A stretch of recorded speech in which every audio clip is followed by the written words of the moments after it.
com o nosso A Tarde é Show. Seja sempre bem-vindo. E nós estamos aqui com o Dr. José Flávio Torezan, que vai falar com a gente sobre essa cirurgia de correção de face, que pode ser estética ou funcional. É isso, doutor? Exatamente. Tem duas abordagens, né? A abordagem estética é a que menos a gente gosta de fazer. A gente gosta que o cliente procure, quando tem uma deformidade de face, que, na verdade, eu tenho alteração dos maxilares, alteração nas posições de dente. Então, é uma cirurgia que sempre envolve a ortodontia junto. Então, por exemplo, a gente está falando vamos dar essa pincelada na estética. A pessoa que procura para fazer essa correção pela estética é a pessoa que tem o queixo muito grande, muito alargado, muito comprido. Explica direitinho para quem está em casa. Exatamente. Você pode alterar a posição dos maxilares cirurgicamente. Na verdade, algumas pessoas, quando a cirurgia é chamada cirurgia ortognática, eu estou corrigindo maxilares nessa cirurgia e posicionamento dos dentes. Existem pessoas que nos procuram e que têm os dentes já corrigidos. Ou seja, a gente chama que eles foram compensados ortodonticamente. Ou seja, o ortodontista, que é o dentista especialista em aparelhos, ele corrigiu os dentes. Mas, na verdade, o paciente tinha uma alteração no maxilar ou superior, ou inferior, ou no próprio queixo. Então, muitos desses pacientes nos procuram já com os dentes alinhados, corrigidos. Isso não é bom, né? Desde que ele tenha uma estética adequada, ele pode se manter assim. Ele não tem queixas de dor, ele não tem queixas de aparência. Então, se a sua autoestima ela está legal, então não há problema com isso. Aí, quando isso começa a dificultar a respiração, vira funcional. Isso, exatamente. Até essa cirurgia, a cirurgia ortognática, que tem um nome que muitas pessoas nunca ouviram falar, a gente prefere até falar cirurgia corretiva dos maxilares, ela serve para corrigir também a apneia obstrutiva do sono, que é aquela parada do sono, do sono durante a noite, onde há ronco, onde o paciente para de respirar.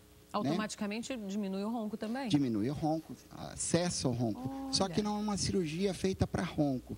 Esse é um outro capítulo, que é uma cirurgia feita para quem tem apneia obstrutiva grave, né? Porque não é uma cirurgia pequena, Amanda. De onde vem? Qual é a origem dessas deformidades na face? Você pode ter deformidade em uma criança a partir logo de recém-nascido. Existem algumas síndromes faciais e essas síndromes, uma das características é a criança nascer com alterações de face, seja no terço médio da face ou na parte do maxilar inferior. E a grande maioria que a gente recebe no consultório são deformidades de desenvolvimento.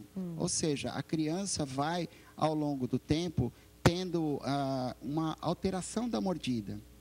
Eu posso ter o maxilar para trás, como eu falei, e o mais comum, né, que a gente observa e consegue notar uma pessoa leiga, é aquela pessoa que tem o chamado prognatismo mandibular. Ou seja, tem o queixo muito para frente e a mordida fica cruzada. Os dentes de cima não tocam com os de baixo. Então, assim, essas são deformidades de desenvolvimento. Eu posso ter uma característica genética também. A gente já viu vários casos que os pais têm esse prognatismo da mandíbula e os filhos também acompanharam esse padrão de crescimento. Nós temos algumas fotos, vamos mostrar e dar uma conferida, olha lá. É muito importante, né, que a gente... Olha. Aí você está vendo um esquema onde você nota uma mordida aberta. Essa é uma ilustração da Associação Americana de Cirurgia Maxilofacial, onde você nota alguns padrões, né? A primeira foto você vê uma mordida aberta. É super comum. Pacientes que chuparam o dedo, chuparam chupeta, com hábitos, né? Enquanto criança... E a grande maioria chupa, né? Pois é. Mas, às vezes, a persistência desse hábito, o pano, mordendo o pano, né? Na infância não há problema, é possível corrigir. A partir do momento que eu tenho uma maturação do esqueleto facial, eu passo a ter uma deformidade esquelética, que só vai ser corrigida com cirurgia. Então, assim, não adianta ele usar só aparelho. Tem mais alguma foto? Vamos ver ali. Olha aí. Essa é uma paciente querida nossa, Terezinha, e ela tem um maxilar, a gente é chamado de síndrome da face longa. Então, chama-se síndrome da face longa porque é um conjunto de sinais e sintomas. Tá. Então, geralmente o paciente não respira bem, não tem selamento labial, não consegue tocar os lábios. Se faz o toque dos lábios, ele faz de uma maneira forçada. O músculo fica tensionado. Aí foi depois da cirurgia. Aí foi depois da cirurgia. Olha como ficou bom, gente. É bastante impressionante o resultado. É uma cirurgia... Mas, tipo assim, vocês diminuem a gengiva? Como é feito? Você tira uma parte do osso do maxilar. Então, tem gente que vem procurar a gente por achar que essa é uma cirurgia simples. Mas não Não é. Ela tem queixas estéticas, mas, assim, a principal coisa que a gente gosta de atuar é na função. Aí a Terezinha ainda está de aparelho, mas notem que sempre os pacientes que corrigem com cirurgia ortognática, eles usam o aparelho concomitante à cirurgia. Nossa, ficou muito bom. Ficou muito mesmo. Bom. Quais são os cuidados pré e pós-cirúrgicos? Pré-operatórios, existe uma sequência lógica para a gente tratar. Exames. Tem os exames, mas o paciente tem que estar com o aparelho ortodôntico. Tá? Primeiro, eu gosto de falar sempre assim no consultório, Amanda. Tem que ter indicação para operar. Tá. Primeira coisa. Segunda coisa, o paciente quer ser operado. Você está vendo aí nas fotos o antes e o depois, enquanto o doutor está explicando para a gente. Esse é da Associação Americana de Cirurgia Maxilofacial. A gente nota antes e depois e o padrão de cirurgia que foi feita. Então, como eu disse para você, a gente tem que usar aparelho antes e a gente opera os pacientes até 60, 65 anos. Esses pacientes mais... e a partir de que idade? Desculpa, a partir de 16, 17 anos. Tá?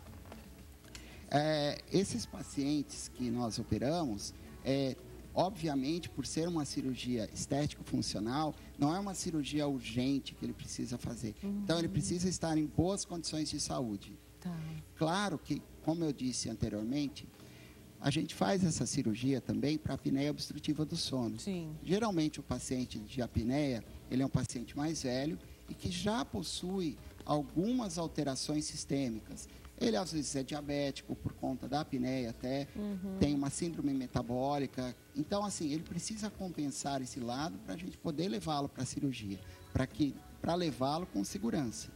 Então, os cuidados pré-operatórios são esses. Tá. A gente pede os exames, sempre opera num hospital que tem um arsenal muito bom de equipamentos, justamente para ter uma segurança. E o pós?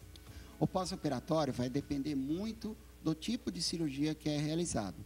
Existem algumas cirurgias que o paciente vai embora no mesmo dia que ele fez a cirurgia. Ele nem fica internado. Então, existem outras que ele fica 2 dias. Então, os cuidados pós-operatórios vão ser mais intensos na primeira semana e até a segunda semana ele tem que ficar em casa. Não precisa repouso absoluto, mas ele tem que ficar em casa, porque tem um inchaço muito grande. A gente, posso dizer que a gente modera isso com anti-inflamatórios, drenagem linfática facial. Então, Mas é muito bom o resultado. Olha, vocês viram as fotos, é incrível, né? Essas últimas agora, do antes e o depois de 3 pessoas diferentes, é muito impressionante, né? A mudança é muito grande. É muito impressionante. Tem gente que confunde isso com cirurgia plástica. Existem cirurgiões plásticos que fazem também, mas isso não é cirurgia plástica, isso é cirurgia ortognática. Então, o profissional que eu devo procurar para um tratamento, nesse caso, é um cirurgião o quê? É um cirurgião dentista, especialista em cirurgia bucomaxilofacial. Bucomaxilofacial, entendi. Isso. Para ficar perfeitinho assim. Exatamente. Querido, muito obrigada, viu, pelas informações. Agradeço. Eu sempre digo que é uma espécie de consulta gratuita, porque todo mundo que está em casa aprende, se informa, sabe onde ir, quem procurar. E o bacana, Amanda, é que essa cirurgia, hoje, por ela ter um caráter funcional, muitos desses pacientes têm rinite, sinusite de repetição. Sim. Então, a Agência Nacional de Saúde faz com que todos os convênios médicos paguem essa cirurgia. E essa cirurgia também é disponibilizada no SUS. Oba, olha que coisa bacana. Boa. Muito bom. Obrigada, doutor. Doutor José Flávio Torezan. O telefone é o 11 São Paulo, 3071-0800 e o site? É o www.ortognaticatoresan.com.br. Ortognática é uma palavra difícil. Obrigada, doutor. Obrigada, agradeço. viu? Obrigado.